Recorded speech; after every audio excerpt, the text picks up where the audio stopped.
Hi Elvis fans, Tom Brown here along with Angie Marchese, VP of Archives. Hi everybody. Right here at Graceland, and we are inside the Archives building. We are. So I thought for this episode of Gates that we could talk a little bit about what we do kind of behind the scenes. Yeah, because we come over to Graceland, we go through Elvis Presley's Memphis and we see everything on display and the cases, but it took a lot to journey to get those items prepared for exhibition like that. So tell me what happens. So it really does. You know, we first start with what the story that we're telling is. So we do an outline of the story, and then we go looking in the collection to see what artifacts we have that help tell those stories. Not every artifact in the collection is used, and a lot of them have gone through, rigorous restoration processes, and just for the long-term preservation of the collection. Yeah. So we have a conservation plan in place where we constantly are doing preservation work and making sure that the items here in the collection will last for hundreds of years to come, way past my generation and for future generations of Elvis fans to see. You've really got to be kind of up on all the advances in technology to preserve items. And this goes on at all museums and places like that, presidential libraries, all kind of places like that. Smithsonian, I'm sure, does things just like this. And Elvis fans have a really neat opportunity that not a lot of other people do at other places like that, and that is when you come on the VIP tour, you get to come in this building and with the white gloves, actually touch some of the items and hold some of the items from the collection. Yeah, that's part of the UVIP experience. We started the white glove experience when we opened up Elvis Presley's Memphis in 2017. And most recently, because we installed a football exhibit in its place, we moved the white glove experience up here to the archives. It makes it just that more intimate and special because you're actually going into the building where these things are housed and where they're taken care of and where they are stored when they're not on display. Because we have 1.5 million items. I know I say that number all the time. And only about 10% of that is on display. So if you do the math, that's about 150,000 artifacts that you see here at Graceland. Yeah. And that's a huge number. And you've got them in a database somewhere you can pull up and know where they're located, know what it is. Yes. I'm waiting 1 year for the Elvis the lamp experience because Vernon kept every piece of furniture. We could do lamps and drapes. Lamps and drapes. I'm waiting for that experience. But I wanted to ask you really particularly too about a very special item that's now on display at Graceland. That's actually something that all the fans who've toured the mansion and Vernon's office and the smokehouse area, all of us for years and years and years have seen this item. But some detective work happened, and we'll talk about that later. But I wanted to talk to you about the decisions you make doing what you do, working with your team, about how you take an item and do you preserve it as is?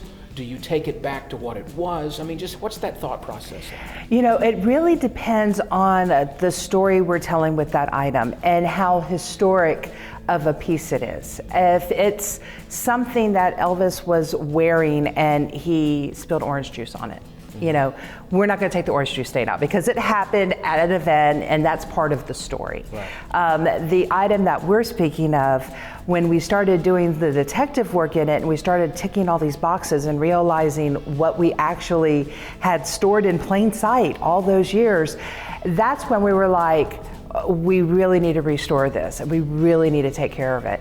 It's kind of like the cars in the car museum. They've all been restored and yes, they all could run. But because of the laws in Memphis and the fire marshal, we're not allowed to have fluids in them.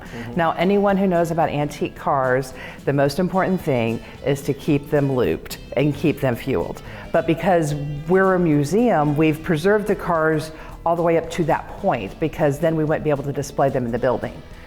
And so it was, and there's a guy that we've been working with for a long time. You've probably heard his name. His name's Jimmy Kofer. And he's done work with us on lots of our cars, lots of restoration work on our cars, finding authentic pieces to replace pieces that might be broken.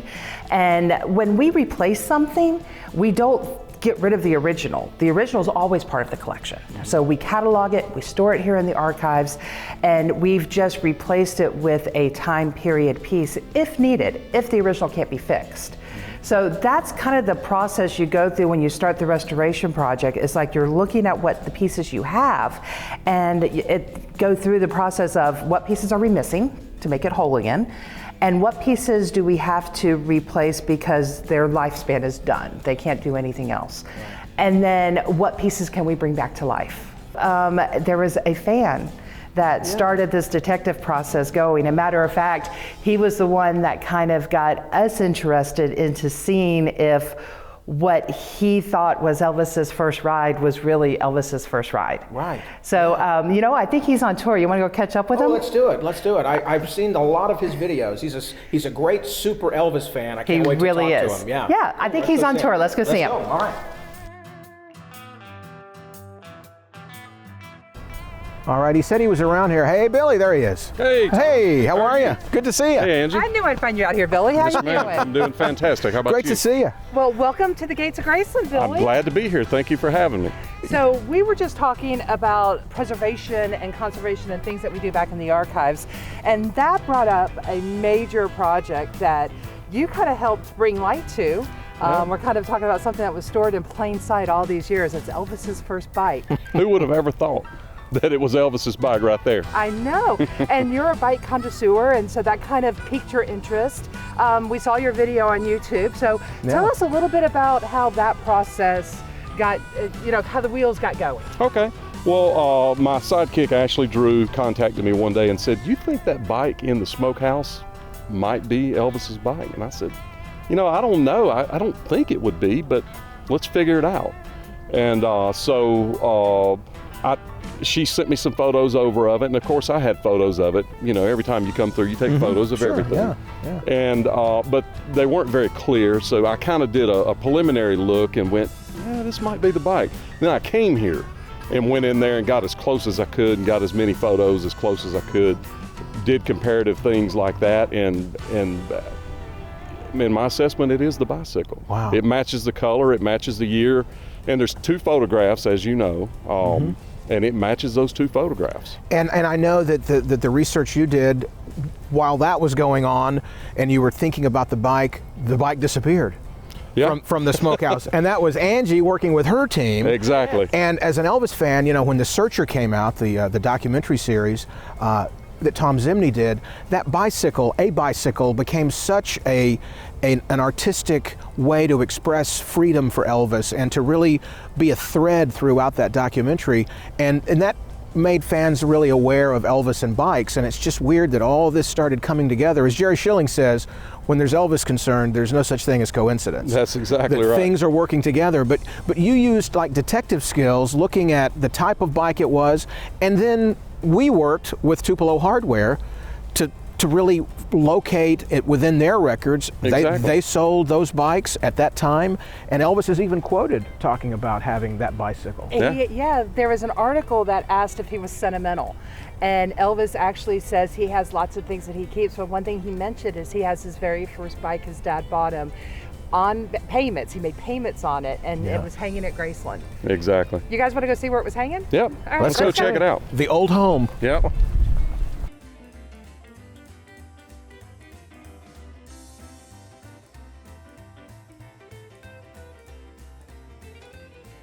Here in Vernon's office, now we're going into the smokehouses that the Moors used to actually smoke meats. That's why the hooks are still in the ceiling. Yeah. But then Elvis used it as a firing range and also simply for storage. And this is where, for all of those years, as far back as any of us can remember, up in that corner hung what was an old rusty bike. Right, but it had such a history to it. And I love that you guys were working with it. You were working with it as a detective, and any of us that watch your videos, you love to find an item or a photo or a street corner and find the history as how it relates to Elvis. Yeah. What was the most difficult part from your perspective working on this? Well, guessing what it was, but it had some very distinct features that told us exactly what it was, because it's always been said that it was a Firestone brand bike. And almost all the books that you read, even a lot of the old Graceland stuff says Firestone bike. But it had very distinct details, like the double bars on the top, the skip tooth chain, and things like that. So we were able to discern what it was, and also the painting on it. You know, it has that, looks like Indian feathers on it, almost those white feather type look. So I was able to start narrowing it down. And then it had one very distinct feature that told me what year it was. It was either a 46 or 47, and that was where the back axle goes into it. The back axle was a V like this, where it fit in like that. In 48, they changed it to, it went in and did like that, so it locked backwards instead of forwards, which made it a lot more safe. Yeah. Prior to that, was the war, so they didn't make bicycles during that time. So there was pre-war, and it looked completely different, and then it was 46 and 47 with the V, 48 with the notch cut.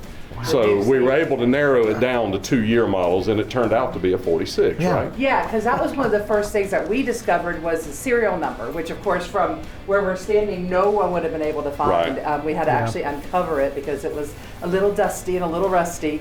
But it started with the letter K, which meant that it was a 1946 model. Right. So that started ticking these boxes of time frame and where was Elvis at 46 and where would he have gotten the bike, you know, and things like that. And that's where you came in. I did. I took that information that you gave me and I went to Tupelo Hardware Store in Tupelo where Gladys bought her son his first guitar.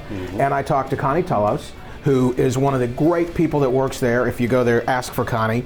But she took it upon herself to go through all the records at Tupelo Hardware. And I think they've got a little bit of Vernon in them at Tupelo Hardware because they've got all the history of what they've sold, paperwork.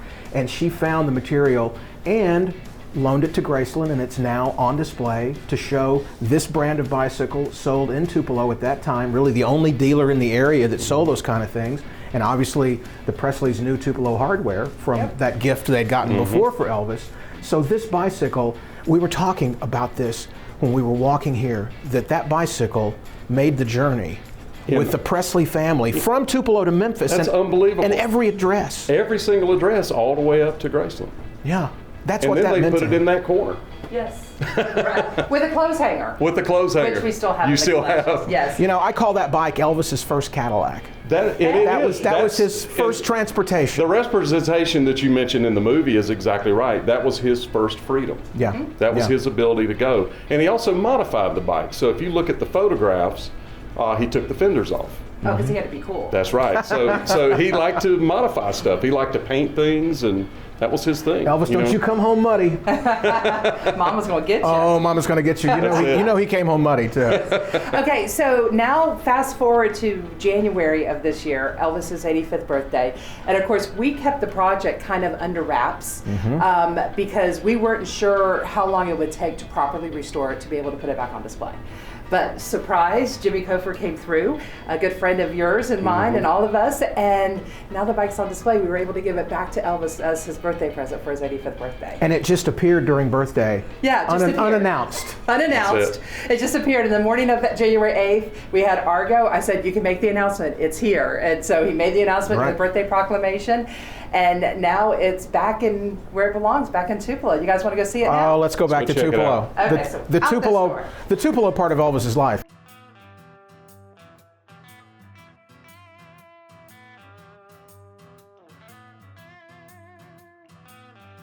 So I'm still being a tour guide. I know you guys have been here a million times, but we're now in the trophy building, and this is where we have all of Elvis's things about him growing up in Memphis and in Tupelo. Yep. So thought that there was a perfect place here for the bike when we got it back. Now we are walking in backwards. Yes. Because the fans, as we go through the mansion, this is the first stop on the Tupelo section of Elvis's life, and this is the first thing they see. Look at that. Wow. Absolutely beautiful. It's back alive again. It's back to teenage Elvis and that bicycle. It's like there's a respect to it now instead of hanging as a rusty hulk in the smokehouse.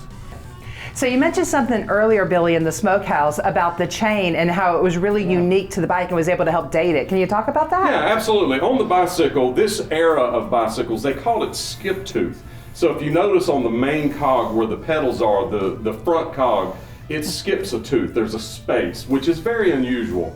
You don't really see that on bicycles today, and you only saw that for a period of time. So this falls into that skip tooth era. And there was a series of bicycles just after the war that they basically called skip tooth. Oh, okay. And so it's a very interesting bike. I love the color of it.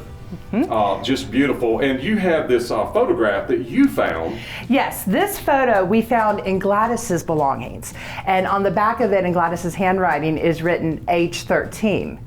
So we know that he's still in Tupelo at the time when this photo was taken. And then you've been able to tell us exactly where it was taken. Yes, this photo was taken at 1010 North Green, which is in Tupelo, where it's changed a lot now. The house is no longer there. Unfortunately, they changed the road. So basically where this photograph was taken, the road goes directly through the center of it. Oh, okay. Unfortunately. But if you go to that spot and you stand in the road, you see behind him in that photograph, it looks like a road up behind him. It's because it is. The house was down and the road was up around behind him. Oh, okay. And that road is still there, but you really can't reenact that because it's trees there. So I went to 9th grade at Carver on Green Street in Tupelo. I would have been by this point every day. Absolutely. On my way to school and on my way back. You know where the bridge is, the new bridge? This is just past the bridge going out of town on your left. It would be where that dip is at, would be right there where I that was know taken exactly where this is. You know, and the really cool thing about the bike, because I mean, Jimmy did such an amazing job in the restoration of it. And the very unique part of it is that 90% of this bike is original pieces that were hanging in the smokehouse by a clothes hanger. And one of the unique things, a few things that he did have to change, he changed obviously the seat cover because the one that was up there was totally gone. Yeah. He also was able to preserve the original hand grips, but they were so delicate that we still have those in the collection but didn't display them. But one thing I did display, which I thought was really cute, and again speaks to this freedom, and that's the original pedals. Because without the pedals, Elvis couldn't go anywhere. Yeah, that's exactly right. Yep. This is something also that when the fans come in, it's that part of Elvis's life that lives in legend. We really don't have a lot of tangible things to talk about Elvis in Tupelo, and this is bringing that bit of Tupelo, and we see around the items that Tupelo Hardware that they have donated and lent to Graceland to be on display back with the bicycle. I mean, these items, the board and the want book, it's just something that helps tell that story and makes it real. And you mentioned, and let's bring this up. We didn't know that it was a Shapley Hardware bicycle until you took it down and uncovered it and were able to do that. Yeah. We knew that it was a Columbia, but Columbia made a lot of private label bicycles. So this is a Columbia with a Shapley Hardware badge on it. Yep. It turns out that the man that owned Tupelo Hardware was the Shapley regional sales rep as well. So I mean, it all ties together. It's incredible. It's a really incredible story. And there was no way of knowing it was a Shapley bike because where it says it on the headstock, it would have been facing the wall. Exactly. So until we took it down and gave it a good cleaning, that's when we found all of that information. You know what it's making me think right now? It's making me think I'm going to go back on another tour of the mansion and the museums and this, because there's probably something hanging just like this bicycle that 20 million people have walked by that's got a history that maybe you don't know yet, maybe you don't know yet, and I can find out. So that's right. So you're going to create more work for me and Billy. I'm actually going to do that for you. Yes. Can you just see me on this bike with my scarf in the breeze in Tupelo, trying to catch up to Elvis because he won't slow down.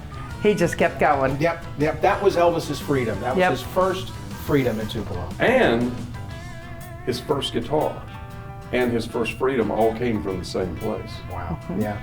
That's pretty incredible. Yeah. And then the other really unique thing about this was because it would have been such a huge purchase, was it actually a birthday present? Was it a Christmas present? Was it a combined present?